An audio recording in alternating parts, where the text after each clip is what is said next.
by virtue of the position that we've afforded them in society. We are living in a market society where everything is for sale, and therefore the markets, or those who are commanding the markets become our high priests currently, right? That's the power that they have by virtue of being who they are, white, if I may put that way. They command whiteness, which presides over us. And our politicians that they find, by the way, including the ANC. Now, they also have material power. These are the resources. Now, these guys can decide to materially determine the power of the rand, the exchange rate.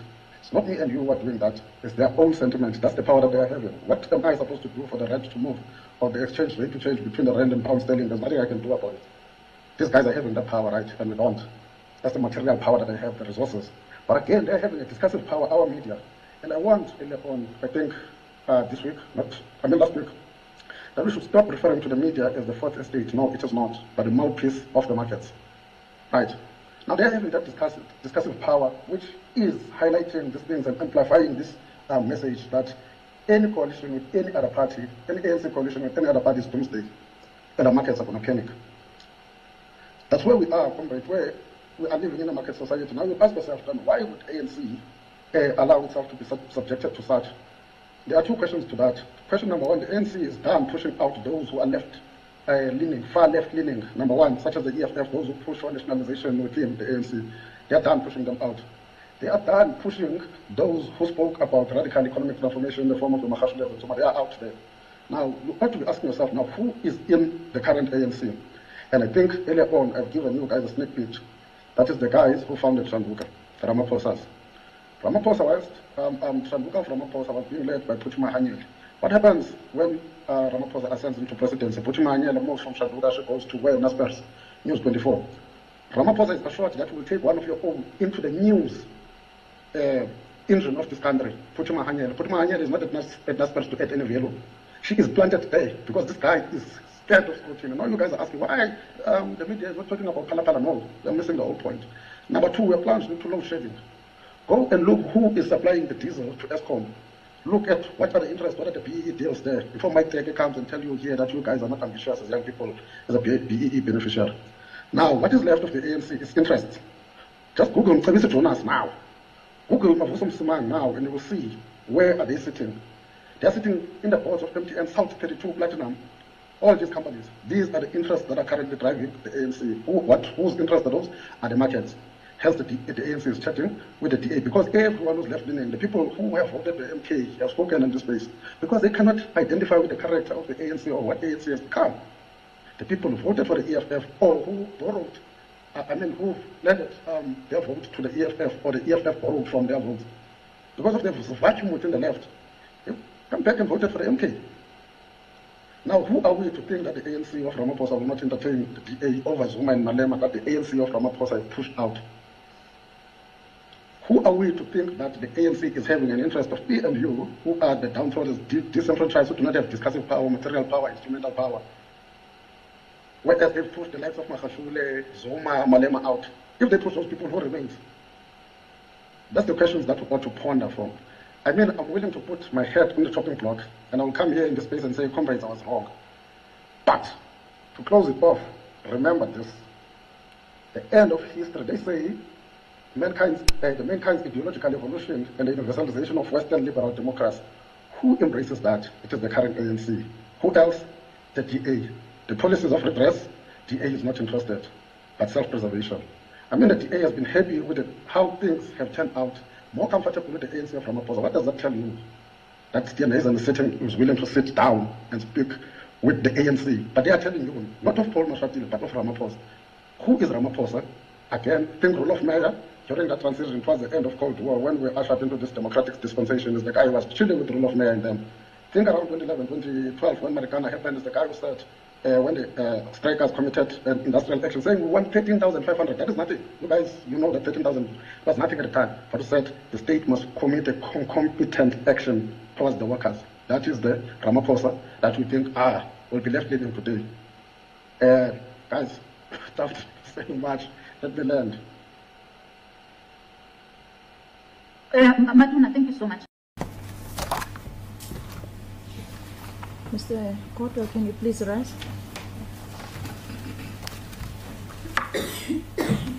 Did you understand the contents of the affidavit that was read on record? Yes, I do.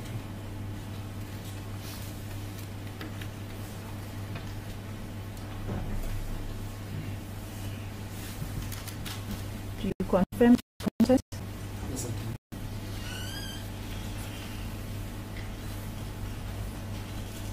do. All right, your attorney indicated that you omitted in the affidavit itself to include the fact that are there any protection orders granted against you? There are none. Thank you.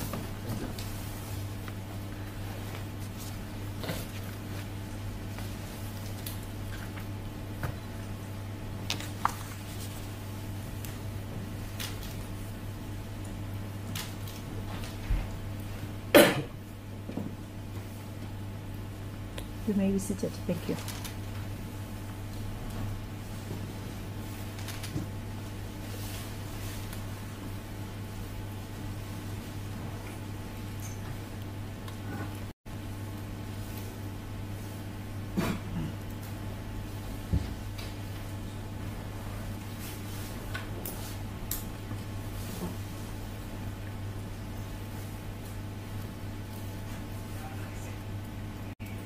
Your cell phones, I'm requesting now for the last time. Show your cell phones, please. I humbly request. We are recording.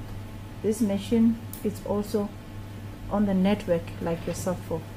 So it can interrupt the recordings. I'm pleading with you, members in the gallery.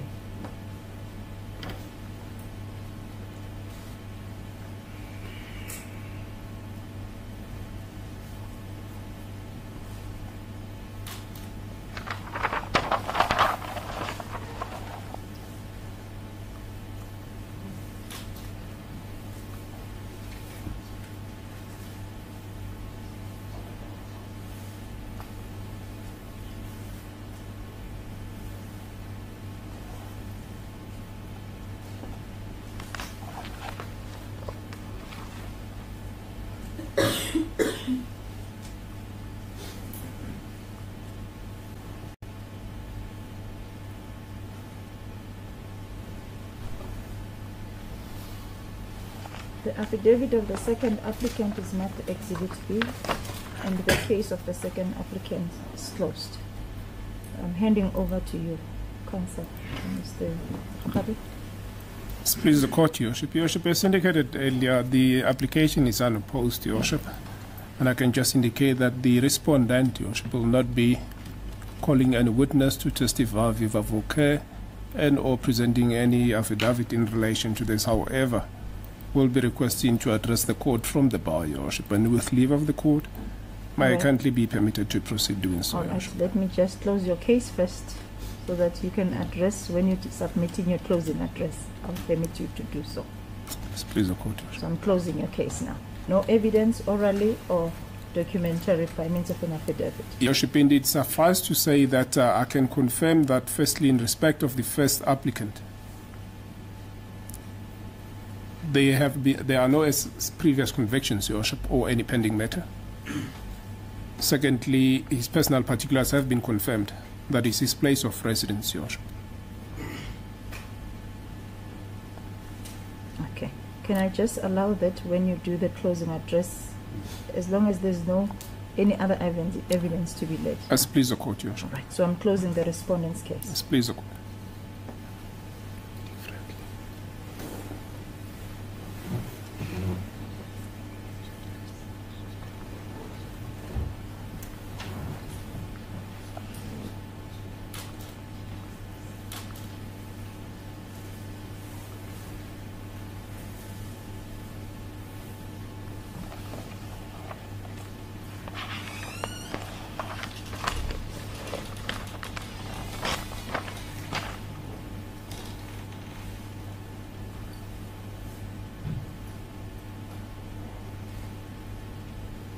Mr. Smallsmith, may I just get your closing address, sir?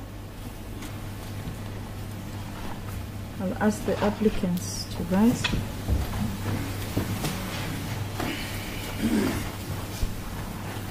The first and the second applicant are standing before this court on charges of corruption, where the amount involved falls under Schedule 5. They are lodging an application for their release on bail. The purpose of this bail is to strike a balance between the interest of society and the liberty of an accused person. In terms of Section 6011B of the Criminal Procedure Act 51 of 1977, the accused shall be detained in custody until he or she is dealt with in accordance with the law. The section has shifted the onus that rested on the state in bail applications to the applicants, who has to adduce evidence to prove on a balance of probabilities that the interest of justice permit his release on bail. To consider what is in the interest of justice, the court is guided by the factors listed in Section 60, subsection 4A to E, which are listed as follows: where there is a likelihood that the accused, if released on bail, will endanger the safety of the public or any particular person, or will commit a Schedule 1 offense, or where there is a likelihood that the accused, if released on bail, will attempt to evade his or her trial, or where there is a likelihood that the accused, if released on bail, will attempt to influence or intimidate witnesses, or to conceal or destroy evidence, or where there is a likelihood that the accused, if released on bail, will undermine or jeopardize the objectives or the proper functioning of the criminal justice system, including the bail system, or where, in exceptional circumstances, there is a likelihood that the release of the accused will disturb the public order for security. The court has to weigh the interest of justice against the right of an accused to his or personal freedom, and in particular, the prejudice such accused will suffer if bail is refused. In doing so, the court will be guided by the factors listed in Section 60, subsection 9, that is A to G. Bail is a constitutional right of an applicant.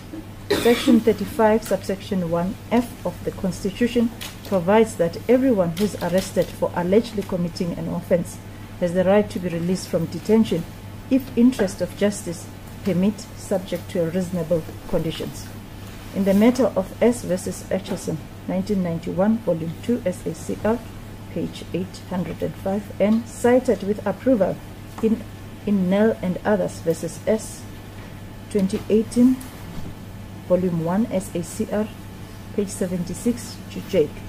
The Honorable Court stated that an accused person cannot be kept in detention pending his trial as a form of anticipatory punishment. The presumption in law is that he is innocent until his guilt has been established in a court.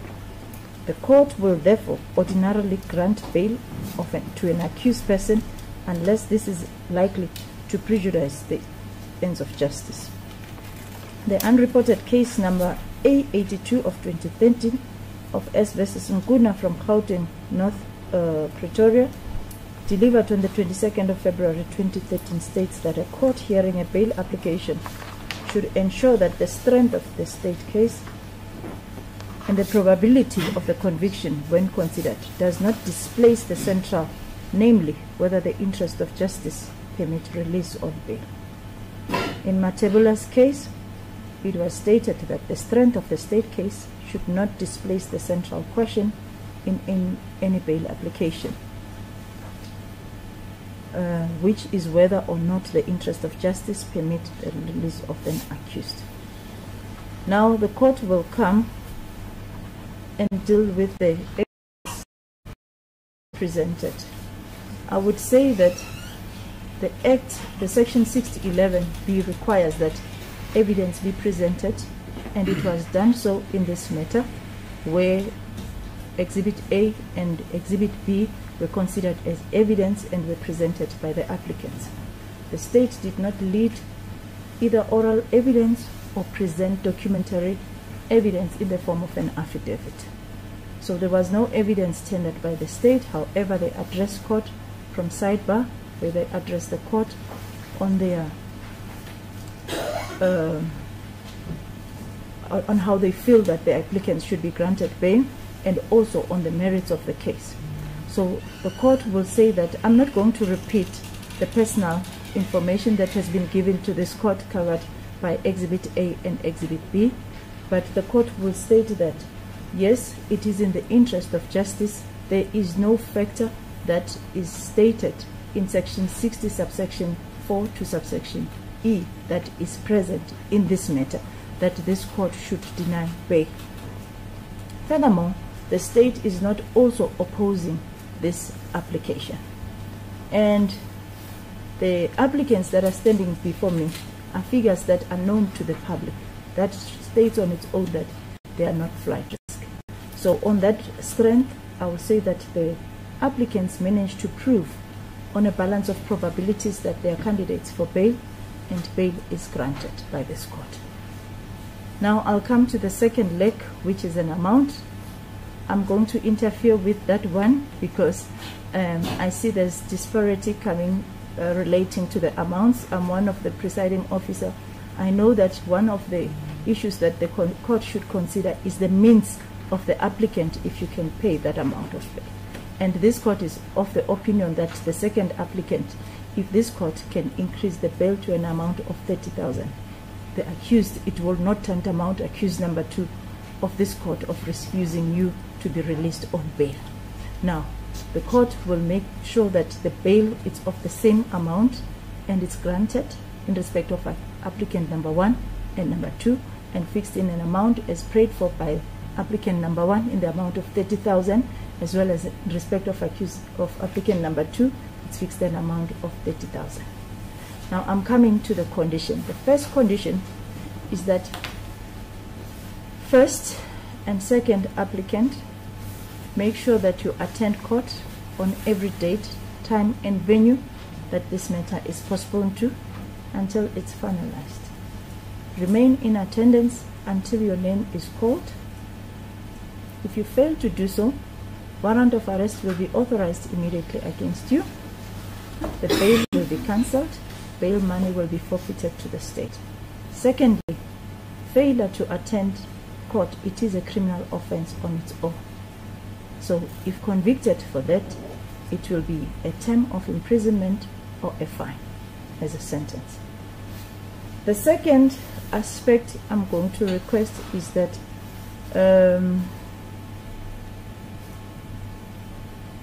it pertains to the passports. I agree that the passports which I have been handed to the investigating officer, probably I'm talking about the personal passport, I don't have any issue regarding the one of the state pertaining to applicant number 2, because that one falls away the moment you lose the position. So on the personal passports, will be kept with the IO till finalization of this matter. All the personal passports that you have, applicant 1 and 2. If there is a movement that is warranted outside the country, the IO should be informed of that movement so that the IO can know about your movement. I know I heard Mr. Mkhakhabe saying that I don't want to be involved. You know, this thing of having a sole decision to one person, sometimes it's not good. But the NPA should be informed that the applicant intends to move, and then they are notified of the movement. The last aspect, it pertains to the witnesses. That is the last condition. Now, the applicants should not have contact with the state witnesses. I'm going to request Mr. Mkhakhabe to provide the list of the witnesses by end of today so that they know who the witnesses are involved, directly or indirectly. So there should be no contact with the state witnesses. Those are my conditions for this bail. As it pleases the court. As court, please, Your Worship. Your Worship, can I just address the court on the last aspect that the court has just indicated, that the state should provide the list of witnesses. You may be seated to applicant. Your Worship, I humbly request that it be provided at a later stage, Your Worship. The reason is that I'm unavailable physically as of today up until the end of the month, Your Worship. I will, however, liaise with my colleagues in relation to that, Your Worship, and it will be made available at a The later date stage. of making this list available will be discussed between the parties involved. I'm talking about the legal representative and the prosecution. Please, the court, Your Worship. Thank you. That's sensible, Your Worship. Thank you. All right. Suppose the outstanding thing, Your Worship, at this stage is a remand date. Yes. Your Worship, my colleague and I have approached the custodian of the Central Diary with a remand date. The agreed upon date with leave of this Honourable Court is the 23rd of July, 23rd July. It is back to court number 10, Your Worship. 23rd of July, court 10. Correct, Your Worship.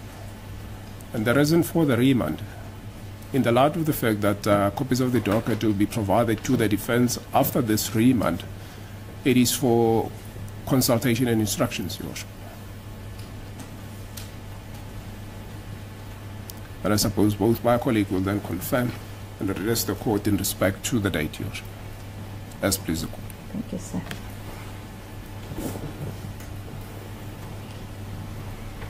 Mr. Small-Smith?